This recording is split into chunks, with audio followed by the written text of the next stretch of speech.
ಕೃಷ್ಣ ಬೈರೇಗೌಡ, ದಿನೇಶ್ ಗುಂಡೂರಾವ್ ಮತ್ತು ಸಂತೋಷ್ ಲಾಡ್ ಅವರು ಮತ್ತು ಈ ಥರ ಎಲ್ಲ ನಮ್ಮ ಪಕ್ಷದ ಮುಖಂಡರುಗಳು ಸೇರಿ ಟೆಸ್ಟ್ ಮಾಡಿ ಹೇಳಿದ್ದಾರೆ. ಸೊ ಅದು ಕುಮಾರಸ್ವಾಮಿ ಮತ್ತು ಯಡಿಯೂರಪ್ಪ ಅವರಿಬ್ಬರ ಕಾಲದಲ್ಲಿ ಆಗಿರ್ತಕ್ಕಂಥದ್ದು. ಸೊ ಅದನ್ನು ನೋಡಬೇಕು, ಫೈಲ್ ತರಿಸಿ ನೋಡಬೇಕು. ಅದ್ರ ಬಗ್ಗೆ ತನಿಖೆ ಯಾಕಂದರೆ ಅದು 100 ಎಕರೆದಿರುವಂಥ ಕಾರಣಕ್ಕೋಸ್ಕರವಾಗಿ ತನಿಖೆಗೆ ಆರ್ಡರ್ ಆಗ್ತಾ ಇದೆ. ತನಿಖೆ ಚುರುಕು ಮಾಡುತ್ತಾ ಇದ್ದಾರೆ. ಎಷ್ಟು 100 ಎಕರೆ 100 ಎಕರೆ ಒಂದು ಎಕರೆ 11 ಗುಂಟೆ ರೀ, ಸರಿಯಾಗಿ ತಿಳ್ಕ. 1 ಎಕರೆ 11 ಗುಂಟೆ ವ್ಯಾಲ್ಯೂ, ಬಿಕಾಸ್ ಅದು ಭಾಳ ಇಂಪಾರ್ಟೆಂಟ್ ಜಾಗದಲ್ಲಿ ಬೆಲೆ ಬಾಳ್ತಕ್ಕಂಥ ಜಮೀನು. ಅಂಥದನ್ನು ಡಿನೋಟಿಫೈ ಮಾಡಿದ್ದಾರೆ. ಅದರಲ್ಲೂ ಕುಮಾರಸ್ವಾಮಿಯವರ ಬಾಮೈದನಿಗೆ ಮಾಡಿದ್ದಾರೆ. ಆಮೇಲೆ ಅವರ ಅತ್ತೆ GPA ಹೋಲ್ಡರ್ ಆಗಿದ್ದಾಳೆ. ಸೊ ಅಧಿಕಾರಿಗಳು ಇದು ಬರೋದಿಲ್ಲ, ಸ್ವಾಧೀನ ತಗೊಂಡಾಗಿದೆ,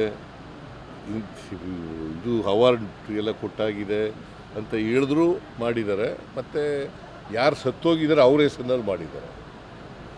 ರಾಕೇಶ್ ಸಿಂಗ್ ಕನ್ಫೆಸ್ ಮಾಡ್ಕೊಂಡಿದ್ದಾರೆ. ರಾಕೇಶ್ ಸಿಂಗ್ನು ಹೋಗಿ ಹೇಳಿದಾರಂತೆ. ಹೌದು, ರಾಕೇಶ್ ಸಿಂಗ್. ಆದರೆ ಇಷ್ಟೆಲ್ಲ ಆದ್ರೂ ಸರ್ಕಾರ 2 ವರ್ಷ ಫೈಲ್ ಮೇಲೆ ಕೂಡಬೇಕಾಗಿತ್ತು ಸರ್. ಇಂಥ ಕೇಸ್ಗಳನ್ನು ಹೇಳೋದು ಕರೆಕ್ಟ್ ಆಗಿದೆ. ನಾನು ಫೈಲ್ ನೋಡ್ಬಿಟ್ಟು ಹೇಳ್ತೀನಿ. ವಿಪಕ್ಷಗಳು ಗಾಜಿನ ಮೇಲೆ ಕೂತು ಕಲ್ಲೊಡೆಯೋ ಕೆಲಸ ಮಾಡ್ತಾ ಇದೆ ಅಂತ ಅನ್ಸುತ್ತಾ ಸರ್? ವಿಪಕ್ಷಗಳು ನಿಮ್ಗೇನು ಅನ್ಸುತ್ತೆ?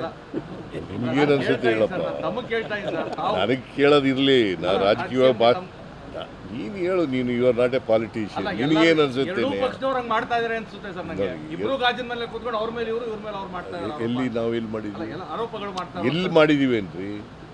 ಯಾವುದ್ರಲ್ಲಿ ಮಾಡಿದೀವಿ? ಕುಮಾರಸ್ವಾಮಿ ಅವರು ಅದನ್ನೇ ಹೇಳ್ತಾರೆ. Kumaraswamy always A hit and run case. ಯಾವತ್ತೂ ಕೂಡ ಅವರು ಲಾಜಿಕಲ್ ಹಿಡಿದು ತಗೊಂಡು ಹೋಗಿರೋದು ಇವತ್ತಿನವ್ರಿಗೆ ನಿದರ್ಶನ ಇಲ್ಲ. ಬೀಯಿಂಗ್ ಎ ಮಿನಿಸ್ಟರ್ ಜವಾಬ್ದಾರಿಯಿಂದ ಮಾತಾಡಬೇಕಲ್ವ? ಇಸ್ ಎ ಕ್ಯಾಬಿನೆಟ್ ಮಿನಿಸ್ಟರ್ ಕೇಂದ್ರದಲ್ಲಿ. ಈ ಶುಡ್ ಸ್ಪೀಕ್. ಅದು ಸತ್ಯನಾ ಇಲ್ವಾ ಅಂತ ತಿಳ್ಕೊಂಡು ಮಾತಾಡ್ಬೇಕಲ್ವಾ? ಬಟ್ ಅವ್ರು ಹೇಳ್ತಾರೆ ಡಾಕ್ಯುಮೆಂಟ್ ಓದಕ್ಕೆ ಬಂದಿಲ್ಲ ಸಚಿವರಿಗೆ ಅಂತ. ಡಾಕ್ಯುಮೆಂಟ್ಗಳೇ ಓದಕ್ಕೆ ಬಂದಿಲ್ಲ, ಹಂಗಾಗಿ ಈ ಥರದ್ದು ಅಲಿಗೇಷನ್ ಮಾಡ್ತಾ ಇದ್ದಾರೆ ಮೇಲೆ. ಯಾರು ಡಾಕ್ಯುಮೆಂಟ್ ಓದಕ್ಕೆ ಬಂದಿಲ್ವೋ? ಪ್ರೊಡ್ಯೂಸ್ ಮಾಡಿದಾರಲ್ಲ, ನೀನು ಓದ್ಕೊಂಡಿದ್ಯಾ? ಅಲ್ಲಪ್ಪ, ನೀನು ದಾಖಲಾತಿಗಳು ಓದ್ಕೊಂಡಿದ್ಯ, ಪ್ರೊಡ್ಯೂಸ್ ಮಾಡಿರೋದು. ನಾವು ಓದಿಲ್ಲ. ಮತ್ತೆ ಓದ್ಕೋ. ಅಲ್ಲ ಅವ್ರು ಹೇಳ್ತಾರೆ